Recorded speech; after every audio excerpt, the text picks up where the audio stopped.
மக்களே, இன்றைக்கி நம்ம ஃபிக்ஸர் தான் ஆரம்பிக்க போகிறோம். என்ன பண்ண போகிறோன்னா தெரில. ஸோ எவனோத்தவன் நம்மளே பேர் கூட்டிகிட்டு போயிருக்கான் மக்களே. ஸோ எங்கடா கூட்டிகிட்டு போயிருக்கான்னு போயிட்டு பார்த்தாலும் தெரியுது பிஆர் ரேங்குடு. ஸோ எதுக்கு அப்புறம் பிஆர் ரேங்குடு கூட்டிகிட்டு போயிருக்காங்க எப்போ தான் தெரிஞ்ச போது இதெல்லாம் என்னன்ட்டு. ஸோ கொஞ்ச நேரத்துக்கு முன்னாடி பார்த்தீங்கன்னா என்ன நடந்துச்சுன்னா, யார் இவன் தெரில, டிஎன்னு. ஸோ என்னன்னு தெரியல, இவன் வேறு எவன் தெரில, என்னமோ ஒரு பாட்டு மாதிரி பேசிகிட்டு இருப்பான்.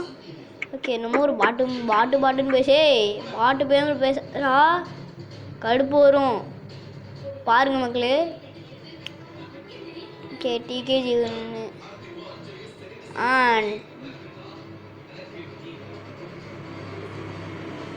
அது என்ன மக்களே, நம்மளுக்கு பண்ண முடியாது, எவனுக்காச்சும் பண்ண முடியுமா? நம்ம போவோம். என்னடா அது? ஐயோ, அது எப்படி தான் நினைக்கிறது எனக்கு தெரிய மாட்டேங்குது. கொஞ்சம் எப்படி பண்ணுறதுன்னு தெரியாமல் தான் இருக்கேன். பாவம் செய்கிறதெல்லாம் ரொம்ப கஷ்டம் இருந்தாலும் தம்பி அந்த மாதிரி தான் இருக்கும். ரொம்ப ஐபிஎல்லில் தான் நான் சீலா பேசிகிட்டு இருக்கேன். சீலா பேசிக்கிட்டு இருக்கேன். என் அண்ணன் பேசிகிட்டு இருக்கான். ஸோ என் அண்ணன் கொஞ்ச நேரம் பேசிகிட்டு இருந்தேன். சீலா பேசிகிட்டு இருக்கேன். எங்கள் அண்ணன் விளாண்டுருக்கான். ஸோ எல்லோரும் கேட்டிருப்பீங்க, என்ன நீங்கள் இப்படி பேசுகிறீங்க அப்படின்னு சொல்லிட்டு. குரல் கொஞ்சம் மாதிரி இருக்கும், அப்படின்னா பேசுவேன். கொஞ்சம் ரேட் ஆஃப் தான் பேசுனேன், கொஞ்சம் செமையாக இருக்குன்னு சொல்லுவீங்களே, அது மாதிரி தான் வந்து பார்த்தீங்கன்னா பேசுகிறேன். உங்களுக்காக நானே பேசுகிறேன்.